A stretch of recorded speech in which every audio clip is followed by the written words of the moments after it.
Today, we're working on a rear bumper for the budget crawler.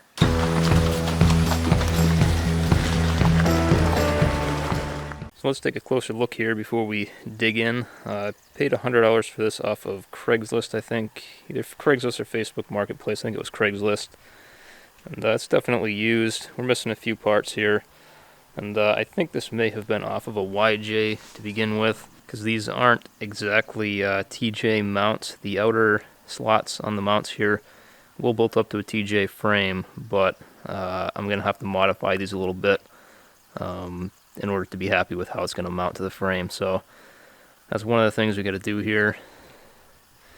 So we've got plenty of rust to clean up. We're missing one bolt, the spare tire mount. U-bolt on the latch here is broken.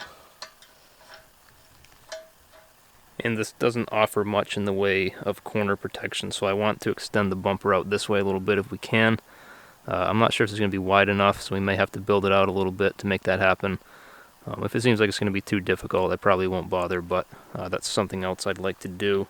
And if we look at the main body of the bumper here, you can see it's pretty big. It's wide, it's tall, it's about 3 inches by 4 inches. And that means there's a pretty large void inside of there. And I calculated it out to be roughly 2 gallons inside of here.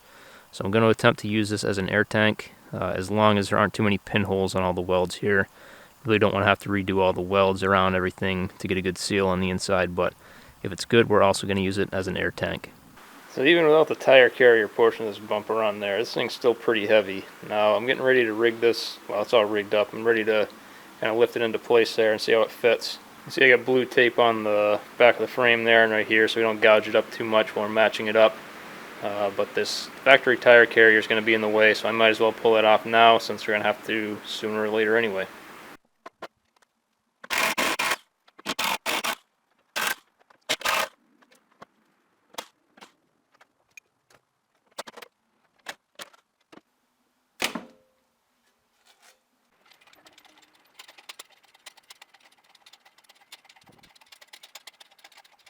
And here's how it will theoretically look.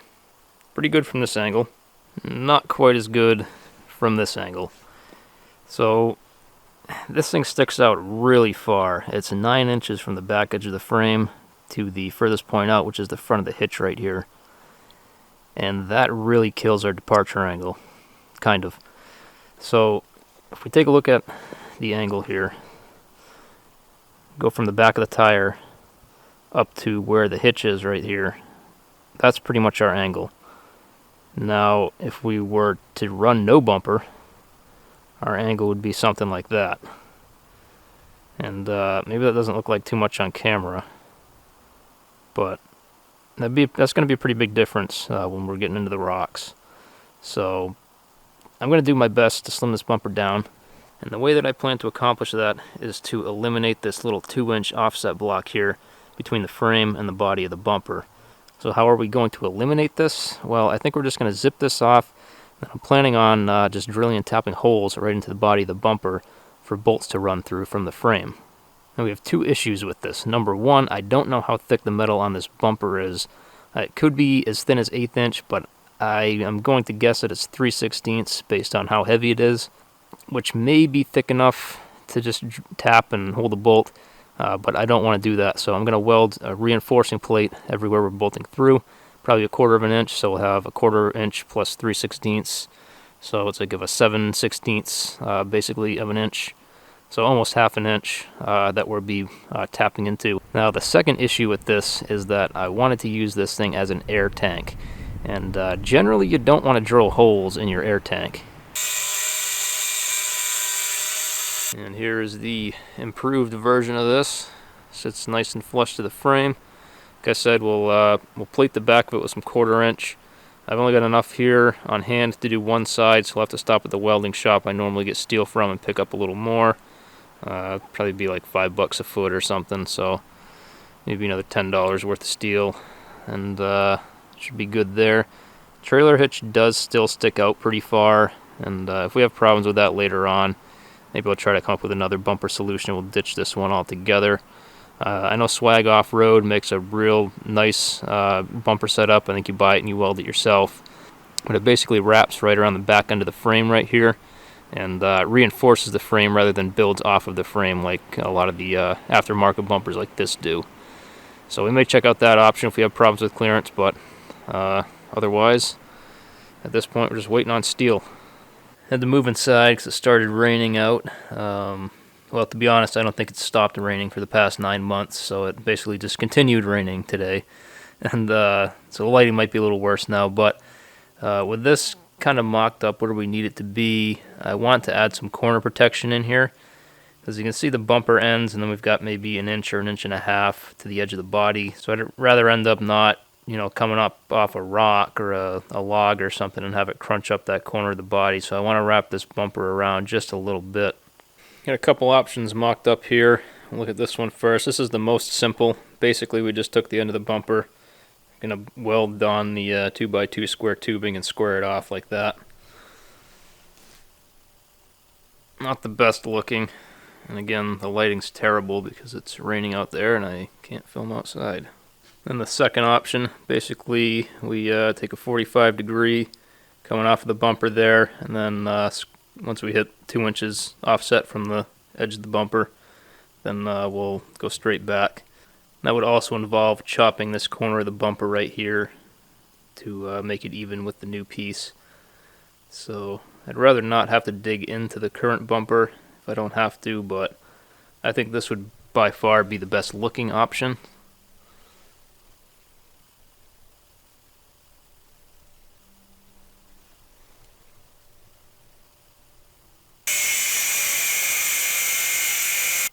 No turning back now.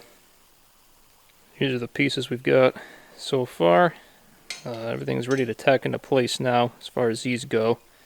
Made sure to bevel the edges so we get a nice solid weld in there, as everything fits so tightly that if we didn't bevel, we would have been really just welding right on the surface. So let's go ahead and throw a few tacks on there. Yeah, that stuff's all tacked up. Everything's pretty square and fit together pretty well. There's a lot more little finish work to do here. I could fill in that. Come around the back side here. Got to make a plate to go right in here and kind of brace this a little better in that way. Got to clip this thing at an angle with the tire and put a cap on it. But before I go too much further, I want to put this back up on the Jeep and see how it looks now that we've actually got something there. And there's how we sit in place. The bumper's pretty much centered, so that's about the reveal we're going to have sticking out the side. It's almost flush with the side of the body. I kind of was hoping it would stick out maybe a half inch or so, but that's okay. And obviously we've got that huge gap in there because of the body lift. Now I could raise the bumper up a little bit, or I could have raised up that outrigger a little bit, but I'm actually glad to have the gap in here with this, because that's not going to be the strongest part of the bumper. I'll build it as strong as I can, but if that thing takes a hit, more than likely it's going to flex and it'll deflect from where it's at. And the closer it is to the body, the more likely we are to receive body damage because of that. So I don't mind having an extra big gap in there. And before I get to the finish welding on this little outrigger here, and before I do the other outrigger, I've decided I want to actually mount this bumper up to the frame to see how it sits, so we can make sure these things are fairly parallel to the body. So I went down to the welding shop, picked up the steel that we need. It's like $10 for these two pieces of, went with 3/8 inch, 3 inch wide. I was hoping they'd have 3.5 inch, but all they had was 3. It's just a local welding shop that I go to. It's not like a welding supply store or anything. Like, guys actually work on stuff there, so sometimes their selection is a little limited, but we're going to get these things tacked in place, and then we're going to get this thing right up against the Jeep there and figure out where our holes need to be, drill and tap our holes, and then we can finish up these outriggers.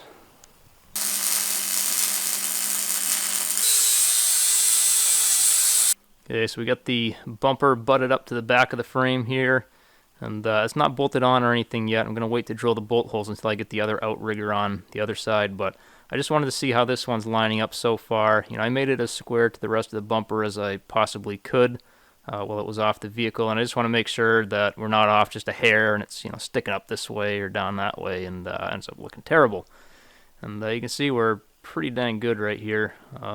and the angle of the camera is making it not look so great, but basically we got a pretty even gap right along the bottom of the body here, and I'm happy with the angle of this. I'm confident that it is square with the rest of the bumper now, and yeah, I mean, if anything, I'd say the Jeep body's a little beat up and rough right here, but I think we're good to go on this side. I'm good to finish weld this now, and we'll get the other side welded up too.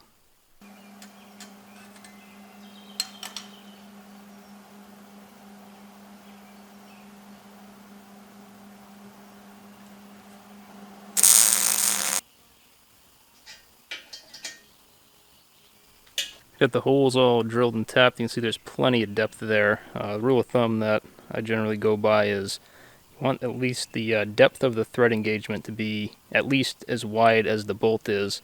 I'm using a 1/2 inch bolt, and I've got about 9/16 of an inch thread engagement here, so we're good to go on that. Got them done on both sides. You can see I added this little triangulation piece here where the arm is, just to try to help stabilize it a little bit.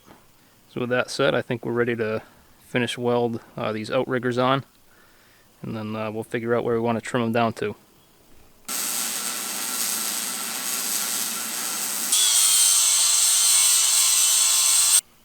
Here's where we're at with the welds all cleaned up and everything.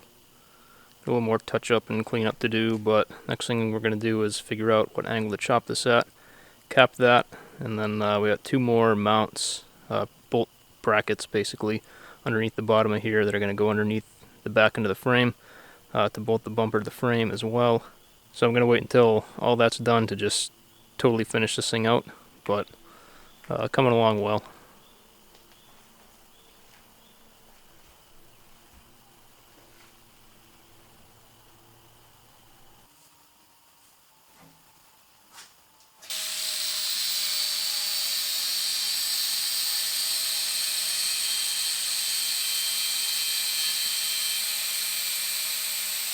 And here's how it came out.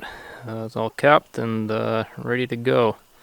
One other thing I'll note is that I added these little brackets on the bottom here to tie into the bottom side of the frame because there's some factory holes where the factory bumper mounted. So I figured since they're there, we might as well take advantage of them with these mounts. And this is just made out of a piece of rectangular tubing, so you got like the short wall here and the long wall there usually. I just cut the little tab out of that and utilize the pre-bent 90 that comes on that rectangular tubing. So I think we're pretty much done with fabrication on here.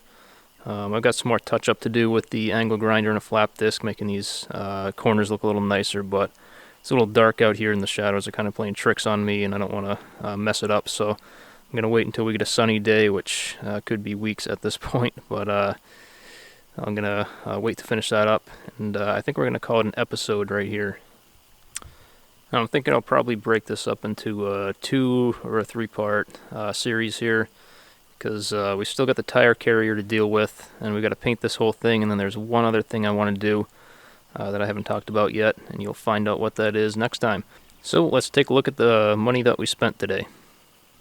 Our previous total from the last episode was $2,695.55, and today we added the used bumper and tire carrier setup that I picked up off of, we'll say the internet, because I can't remember exactly which site I found it on. That was $100, so it was pretty local, so I'm not really going to include any gas in there to go pick it up. There was the steel, so that 3/8" plate that we used to reinforce the mounting holes for the bolts to thread into. Paid $10 for that down at the local welding shop. The outriggers, I'm not going to include the cost of that steel because that was all left over from a previous project I had.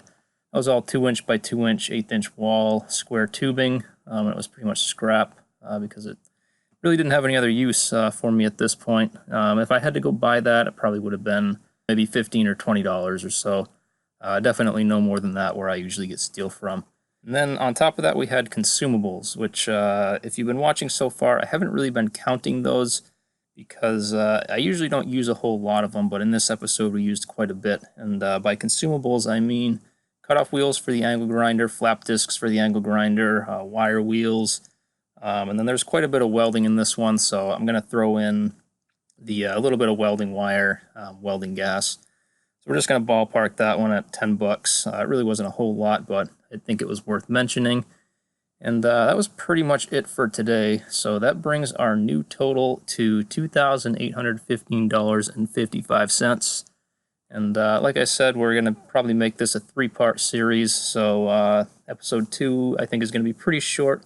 And episode 3, you'll see the whole thing come together. And I think it'll be a pretty good little bumper for the amount of money that we have into it. So, as usual, thanks for watching. If you haven't subscribed already, go ahead and subscribe so you can see parts 2 and 3. And thank you for watching.